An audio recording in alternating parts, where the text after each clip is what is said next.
Hi guys, this is Jock here. If you haven't been here before, I am an evidential spirit medium. I am the author of Deadly Departed, the do's, don'ts and dangers of afterlife communication.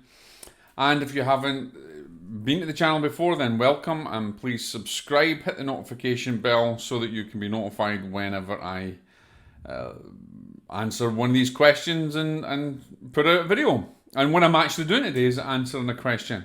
And this is a little bit different. So, what I was asked was, is there a difference in possession because of people that are in the trance state or people that are, and demonic possession or spirit possession, that kind of thing. So I'm going to break it down in how I understand it and how I like to kind of teach it. And that's what we're going to do when we come right back. We're going to talk about the way I have classified types of possession, not going into obsession, but mainly just the kind of types of possession in terms of how mediums would work, and also in terms of how maybe negative possession works. So when we come right back, we're going to talk about the different type of possession from my perspective. God bless.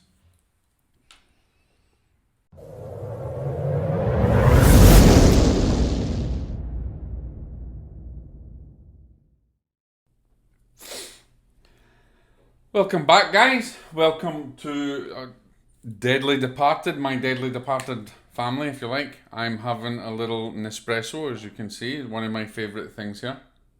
Okay, so let's get into it. I'm going to talk about the types of possession. I'm not going into scientific evidences. I'm not going into psychological imbalances. I want to tell you how I'm classifying things so that when I teach it can be easily understood. And over the years and over my own development and over me working in demonology and oppression and spirit obsession and in the paranormal field, I tend to try and look for the easiest way to break things down. I suppose it's a bit like Occam's razor. You're looking for the easiest explanation to explain a particular phenomenon or something, and it's almost always the easiest explanation that's there. So why I'm trying not to make it overly complicated is so that when I'm working with it, I can understand it and I can teach it as well. So I'm asked, a lot of the times, is trance possession? Yes and no. It's kind of yes and no. But I'm not going to go into the whole levels of trance and that kind of stuff. What I want to talk about is how I've classified two types, two types of spirit possession. So I've broken down spirit possession from two levels, the way I look at it. There is willful possession, which is a relationship possession. So, for instance, with my guide or with my team of helpers or going into a trance condition, I allow a willful possession.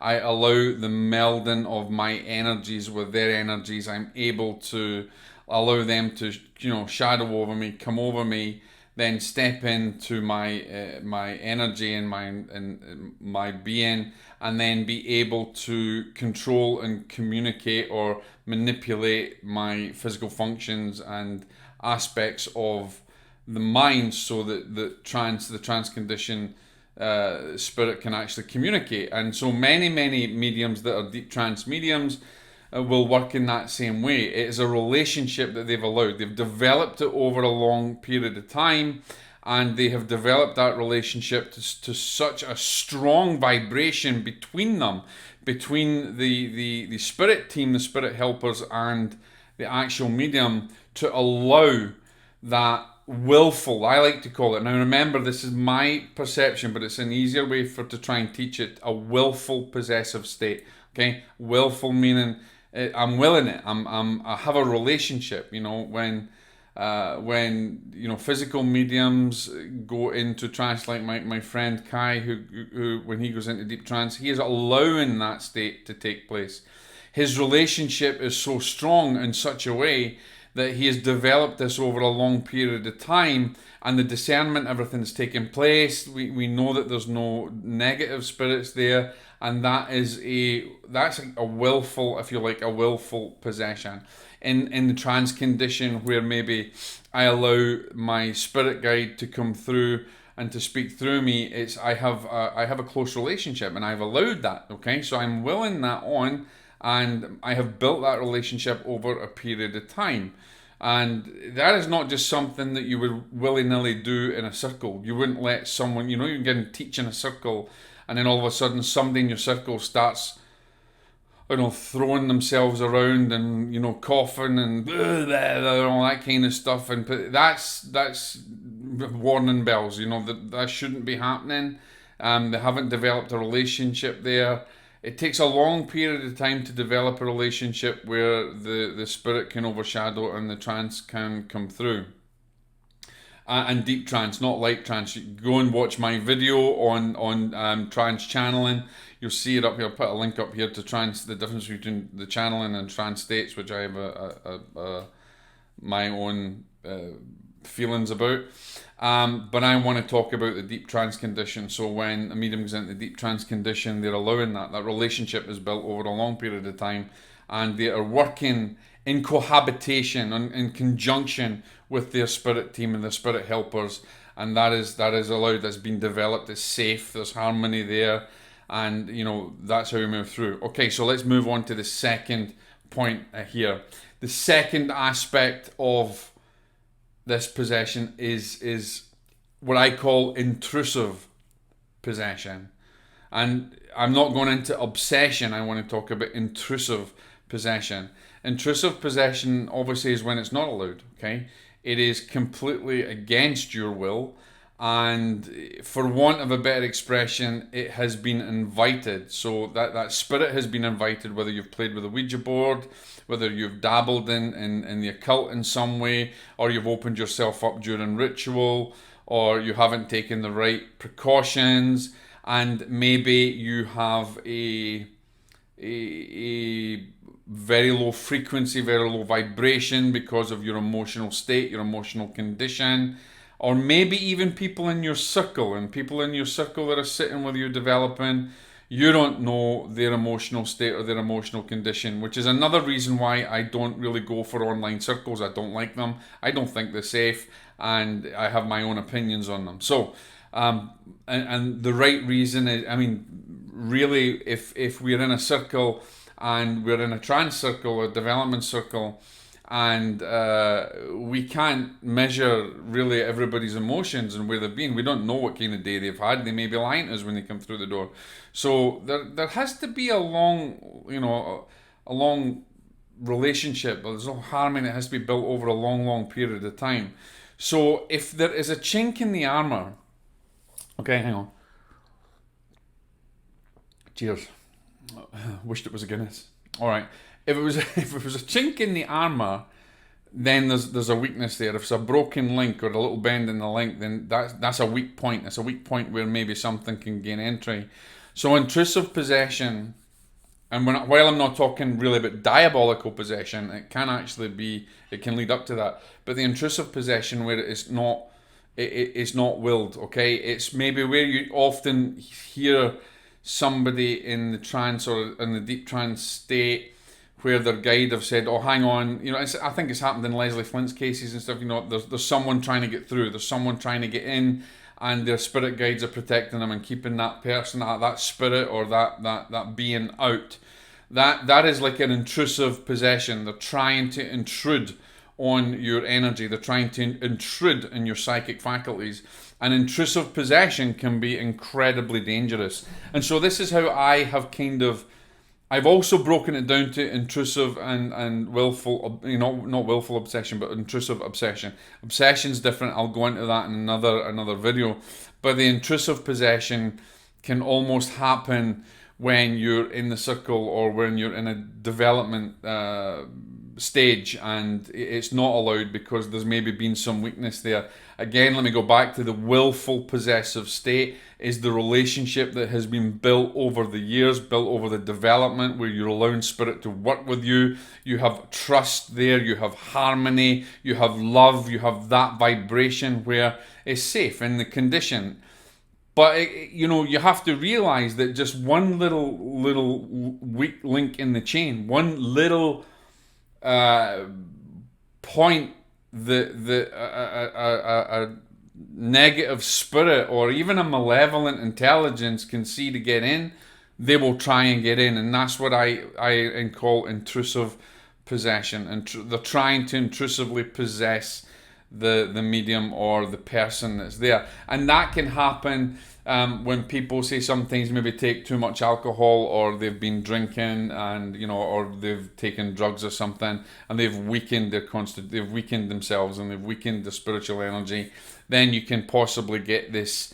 You can get a hitchhiker. You can get a spirit that will hang on or break into the aura, you know, and hitchhike basically. Kind of go home with that person. But the intrusive possession is where there is a weakened aspect of the spiritual shield, if you like, and the spirit is intrusively trying to possess that person or trying to gain control or get in that person. And we can look back to Carl Wickland cases way back in the past where that actually happened. And you can have a number of spirits that can even try to do that. So it's very important that, like I said again, if you look at my other videos where I talk about living a clean life and keeping a high vibration, it also helps to stop this intrusive possession or intrusive obsession. I'll go down to the obsession in another video, but I just want to talk about the condition just now between the kind of allowing trance to work within you and seeing this intrusive possession. And as I said, so you're in a circle, you're in a development circle, and someone is not energetically vibrating at there's no harmony there, there's something that's not right within the circle, there's something that's not right within you know, the development group, and so you run the difficulty of being intrusively, you know, possessed, if you like, you know. And that's, again, let me just say, that's just my term that I've coined, that I like to kind of look at from a trance aspect. You know, people might argue with me, people might say you're wrong, you're off your head, but that's just the way it works for me, and that's the way I like to teach it, because I think it's an easier way to explain it and understand it, because you see in many different ways. I've had people say that I've gone and sat in circle, I've gone and sat in seances, and someone was overtaken, and they weren't meant to be, and you know, it didn't feel good, it didn't feel loving, or there was something wrong about it. That's intrusive, as I think, you know, intrusive possession. It's not willful, where there's the relationship and you've built that over and you've allowed that to happen. But the also got to understand that the word possess, you know, go back in the Latin terms and everything else, we have coined it as something really negative. You know, demonic possession, yes, is negative. It's taking the will over, and diabolical infestation is controlling the will of the individual, breaking them down, and so that they can take control of all faculties, mind, body, and soul. Okay, or mind and body, you know, to basically destroy that. But possession, it's holding on to something, it's getting something, it's taking control of that something. So possession doesn't always mean demon possession, doesn't always mean diabolical possession. There is an element in deep trance where you are willfully possessed, is the way I like to say it, because you're allowing it to happen, and they are possessing, they're taking control of the spiritual faculties, the psyche, and elements of the energetic anatomy, and able to control and manipulate the body and the mind, and be able to express the information that's coming through. So it's kind of willful. They are having a little possessive, there's a possessive state there. The intrusive side of it is where you haven't allowed it, but there's been a break in the spiritual shield, there is something wrong that's there, and something has come in and tried to take control. That is what I term as another possessive state, intrusive possession. So we can go on, and we can go deeper into this, okay? This is me just giving you a little explanation of how I like to break down and see things. So please come back to me with questions, because I know you will. I know you'll have the questions. I know you'll want to know more, and we can go deeper into it. But for now, just think of it. Does it make sense to you? Let me know. Does that make sense to you? Can you understand it from that point of view of willful and intrusive, and how that may actually work within the development stages of mediumship, or how that may actually work in even a seance condition? Just remember that we don't we don't know everybody's lives. We don't know the battles that they're facing in their mind. Even when they came into circle, you don't know the battle that they're facing. You don't know what they've gone through in the last couple of days or a week. Okay, so we have to be aware of all aspects of these things. So it's very important that your mind is strong and that the harmony is there. And that's why a lot of times Spirit will choose the right people to come to a circle. But there is a very high danger of intrusive possession within a circle, or within the faculties of the medium, if the armor is low. What do you think, guys? Let me know in the comments below, or message me privately. I hope you have a wonderful day. I'm going to finish my coffee. I'm probably going to do an article or two, and then I'm going to chill out for the night. I hope you guys have a great weekend. This is Sunday. It is very stormy outside, and it's a bit weird. We're talking about kind of intrusive and willful possession. And it's kind of stormy. If it was a dark night and everything else, it'd be quite eerie, wouldn't it? I really enjoy doing these videos for you guys. I hope that you enjoy it as well. If you haven't subscribed, please do subscribe. Please let me know what you want to know. I'm happy to share my knowledge and wisdom. What little I have to share with you. Ask as many questions as possible, and let me know. Does this video make sense to you or not? Let me know what you think. God bless.